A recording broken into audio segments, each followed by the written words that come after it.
Nesta outra videoaula, vamos apresentar mais uma série de testemunhos de pessoas que abandonaram a crença na imortalidade da alma por influência desse seminário, por influência da TV Novo Tempo, por influência de estudos feitos com Adventistas do Sétimo Dia, especialmente pela influência do Espírito Santo na vida delas. Deixa eu ler para você aqui alguns depoimentos espetaculares de irmãos que, por influência deste seminário e por influência do programa Na Mira da Verdade e por influência da Igreja Adventista do Sétimo Dia, deixaram de crer na imortalidade da alma.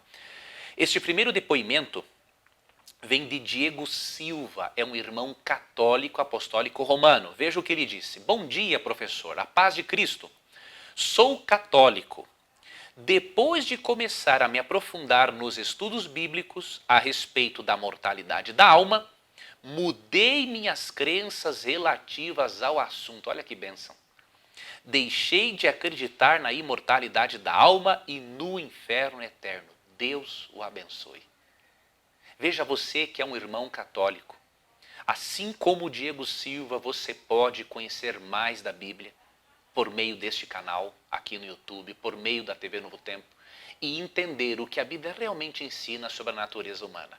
Então esse é o depoimento de Diego Silva, um irmão católico. Agora veja este outro depoimento de um irmão batista.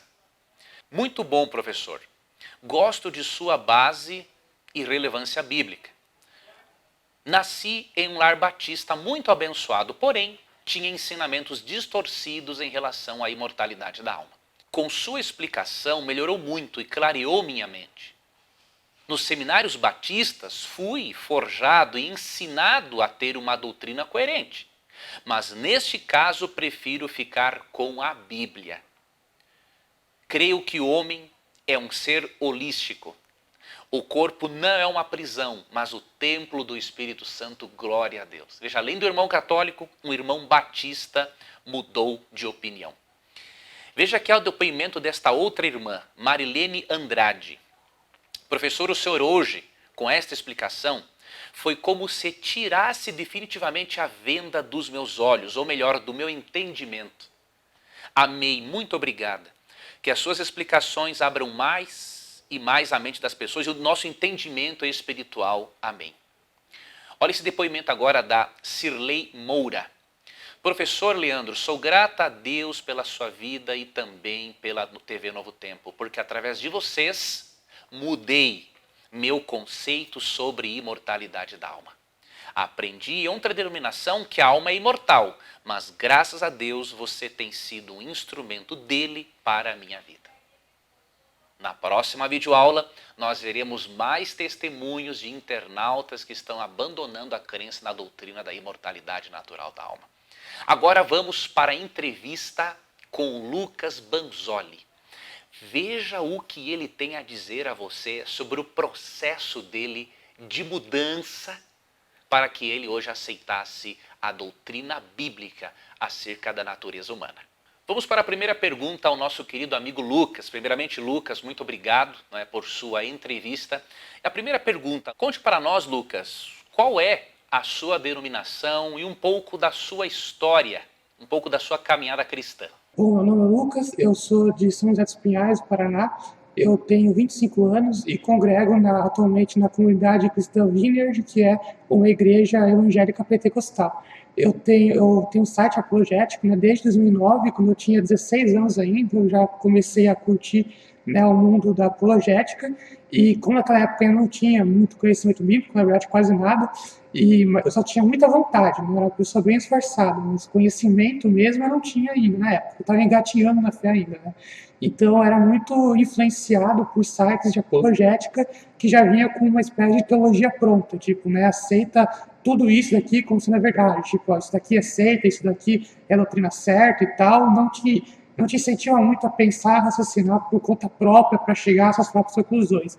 São mais pacotes prontos, Então, naquele meu site que eu tinha antigo, lá de 2009, eu inclusive tinha lá um artigo em que eu classificava a Igreja Adventista como seita, principalmente por causa desses sites aí que apontavam, né, a igreja como se fosse uma seita e tal. Depois a gente foi, né, fui amadurecendo na fé, crescendo em conhecimento bíblico, teológico, cursei mestrado em teologia, tal, na Faculdade Batista, do Paraná. Enfim, a gente foi melhorando, né, na fé e crescendo espiritualmente, e aí foi meio que abrindo os olhos, né, em relação a esse tipo de apologética que eu não considero mais apropriado, né. Como que você conheceu, Lucas, a Igreja Adventista do Sétimo Dia? Eu sei que você não compactua com várias crenças, mas como que você conheceu e o que isso mudou na sua vida? Bom, na verdade eu tinha conhecimento da Igreja Adventista desde muito cedo, né, porque eu estudei no colégio Adventista da quinta até a oitava série do ensino fundamental, né, então já conhecia a igreja e tal. Depois tem o canal Novo Tempo, né, que também é um canal que tem bons programas também, que eu gosto de assistir, inclusive do Leandro Quadros, e então eu já conhecia a igreja, assim.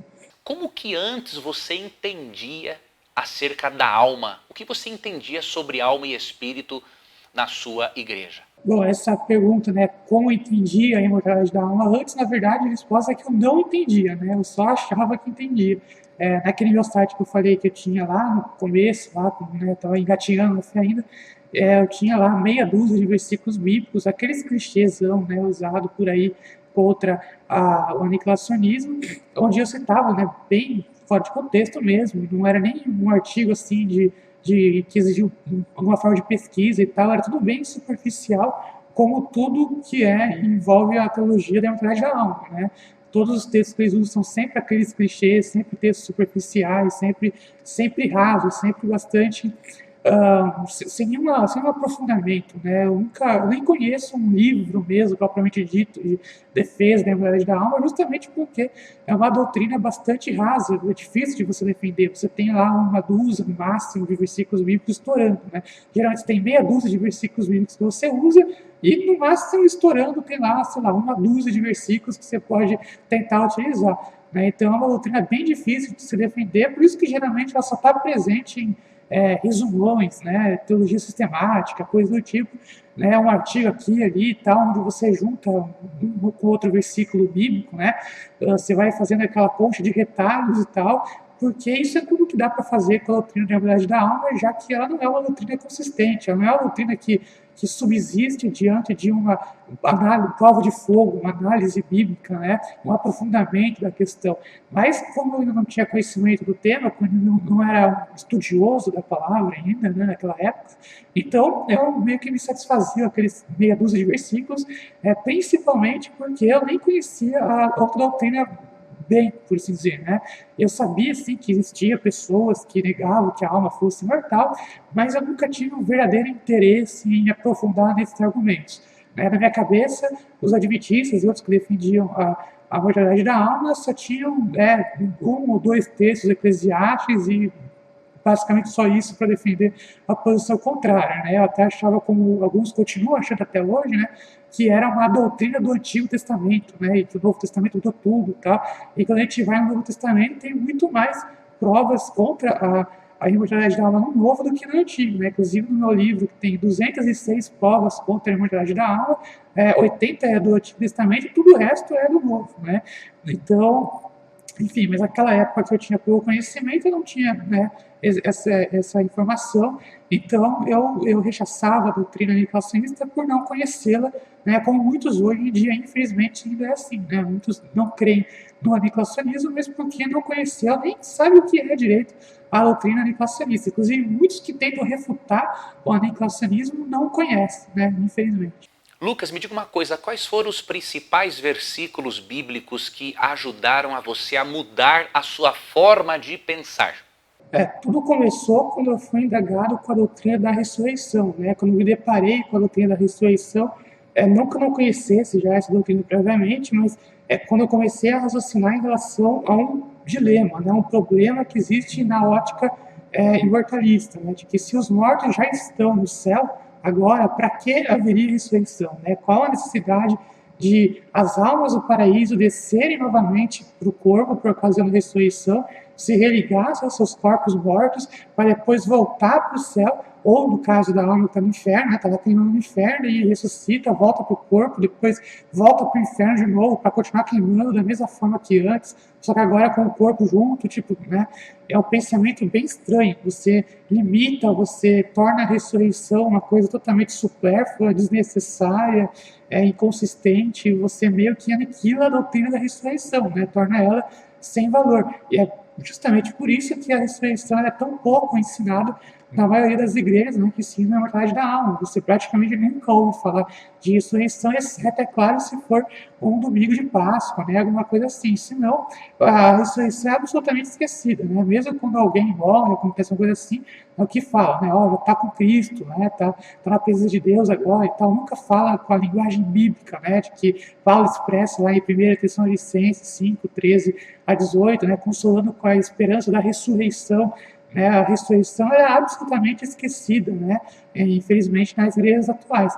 Então, quando eu comecei a pensar nisso, né, qual o sentido da ressurreição na perspectiva imortalista, onde a alma já está no céu desde muito antes de ressuscitar, né? Qual a importância, qual a necessidade da ressurreição? Eu já comecei a perceber aí que a ressurreição era meio que inconsistente com a doutrina da imortalidade da alma. Só que aí, eu creio que foi uma coisa de Deus mesmo, que naquele dia, no dia seguinte, eu estava na minha leitura bíblica diária e caiu justamente em 1 Coríntios capítulo 15, que é justamente, coincidentemente, né, o capítulo da ressurreição. Né, onde Paulo não apenas advoga a doutrina da ressurreição e defende ela, né, mas ele também diz que, por exemplo, se não fosse pela ressurreição, os mortos já teriam perecido, né, no verso 18, no verso 19, diz que a nossa esperança se limitaria somente a esta vida. Né, no verso 32, diz que Paulo teria lutado contra feras em Éfeso à toa, né, que se os mortos não ressuscitam, comamos e bebamos para que amanhã morreremos, porque ele inclusive sugere que se viva de uma forma hedonista, né, quer dizer, vai, come e bebe e morre se não existe ressurreição. Por que ele fala isso? Porque se não fosse ressurreição, não existe nada depois da morte. Né? Então, para Paulo, esse período entre a morte e a ressurreição era um período sem vida. Então, se você tira a ressurreição do jogo, o que ia acontecer? Um estado sem vida para sempre. Ou seja, essa vida presente que a gente vive hoje seria tudo. Né? Agora, para Paulo, não. Para Paulo, ele coloca, olha, existe a ressurreição, né, na volta de Jesus, como ele diz nos versos 22 e 23, né? É graças a essa ressurreição que vale a pena a gente lutar contra feras, né?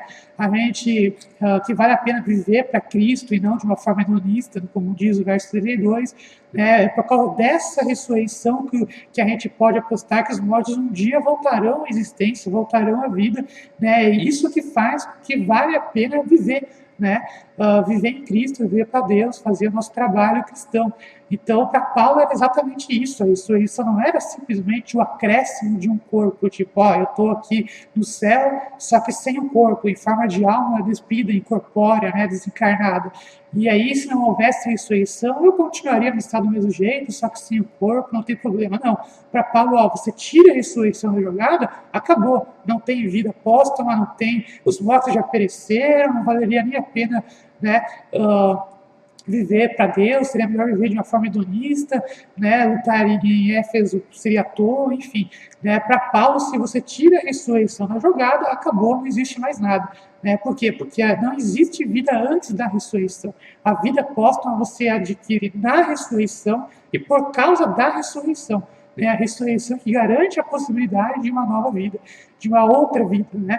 Então, para Paulo, a ressurreição não é apenas uma doutrina verdadeira, é mais do que isso, é muito mais do que isso, é uma doutrina absolutamente necessária. Sem a ressurreição, não iria existir uma vida póstuma, não iria existir uma vida após a morte, não iria existir alguma coisa que a gente possa dizer, agora tenho uma vida eterna, né? Agora eu estou na presença de Deus, com Cristo, para sempre. Não. Né? Se não fosse pela doutrina da ressurreição, não iria existir nem mais uma vida póstuma para ser desfrutada, consequentemente, não iria existir ou nada, não tem nenhuma chance de existir uma alma imortal que sai do corpo após a morte, o que, repito, tornaria nula a própria doutrina da ressurreição. Então, basicamente, foi a doutrina da ressurreição que me fez mudar de ponto de vista, foi o pontapé inicial, né? Porque a partir daí, aí sim eu fiz um estudo bíblico aprofundado, de livros, né? Mas principalmente eu estudava muito a Bíblia, eu lia a Bíblia, assim, o Novo Testamento inteiro, a cada segunda-feira, né? Fiz isso por muitas segundas. Então, ali naquela época eu realmente mergulhei na palavra, né? Isso foi lá pelos idos de 2010. Então, isso que foi também o que deu material de subsídio para escrever o livro sobre o tema, né, da lenda da mortalidade da alma. Para finalizar, Lucas, o que você diria para os apologistas brasileiros que atacam os que creem na mortalidade da alma? O que recado final você teria para aqueles que seguem tais apologistas que infelizmente acabam deixando de lado a doutrina bíblica para defenderem os seus pressupostos pessoais? Bom, a mensagem que eu deixo para os centros de apologética e também para qualquer pessoa, na verdade, né, que estiver assistindo esse vídeo, é que evite comprar uma doutrina por tradição ou associação, né, no sentido de você vincula tal doutrina a tal igreja, a tal denominação, ou a tal seita, ou a tal, enfim, e você começa a fazer doutrina com base realmente em corpos doutrinários fixos, né? Por exemplo, você é presbiteriano, então você não pode crer em nada que não tenha a doutrina presbiteriana expressamente colocada, ou então você é pentecostal, então eu tenho necessariamente que crer em tudo aquilo que a maioria dos pentecostais creem, então, enfim, e assim por diante, qualquer vertente aí, né? Eu acho que você tem que ler a Bíblia em primeiro lugar, é só a Escritura acima de tudo, e a partir da Escritura você tira as suas conclusões através, claro, de estudos bíblicos sérios, aprofundados, completos, mas evitar fazer teologia apenas por comparação, né, do tipo, tal pessoa ensina isso, tal pessoa é confiável, então a maioria dos teólogos crê assim assado, ou então a minha denominação é a melhor de todas, então ela tem que dar certo em tal doutrina, por exemplo, né?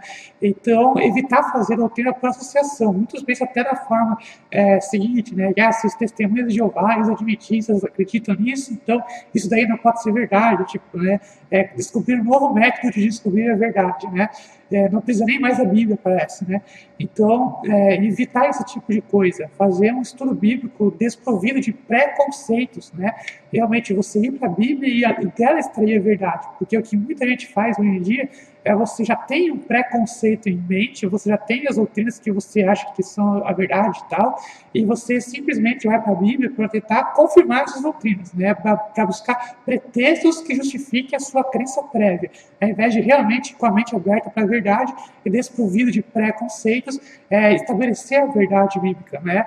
Você realmente tirar da Bíblia aquilo que ela realmente ensina, né? Extrair o seu verdadeiro significado, ao invés de colocar o seu próprio conceito pessoal dentro das Escrituras. Como eu falei, evitar seguir tradição pela tradição. Eu estou falando para você desrespeitar tradições, eu reconheço que existe o valor nas tradições, o problema é quando essas tradições passam a estar acima da Bíblia, né?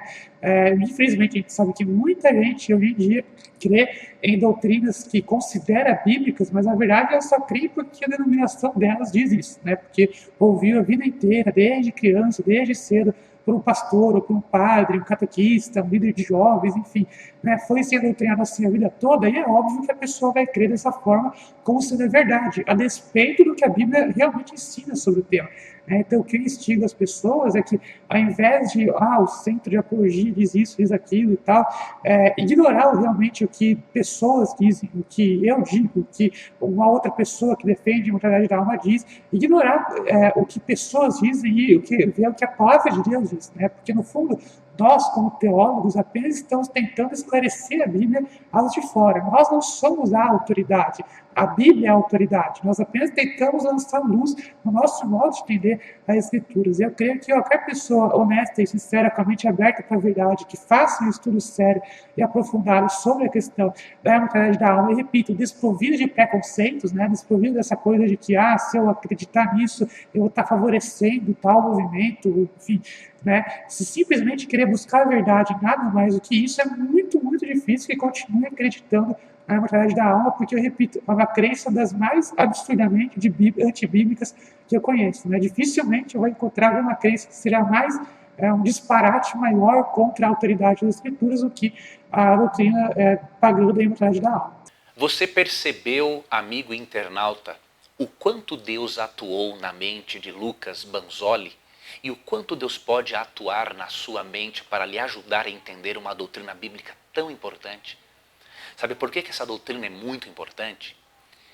Porque uma das bases, a base, na verdade, do espiritismo é a imortalidade da alma. Se você e eu não crermos na imortalidade da alma, nós estaremos mais protegidos contra a doutrina espírita que ensina inclusive a reencarnação e a mediunidade. Neste conflito entre o bem e o mal no qual nos encontramos, precisamos definitivamente assumirmos uma posição firme ao lado do holismo bíblico. Apenas tendo uma compreensão correta da natureza humana é que teremos mais armas para lutarmos contra os enganos de Satanás nos últimos dias. No próximo vídeo, faremos uma entrevista com um outro irmão evangélico para você perceber como que foi a mudança de crença dele a respeito deste tema. Aguardo a você na nossa próxima videoaula.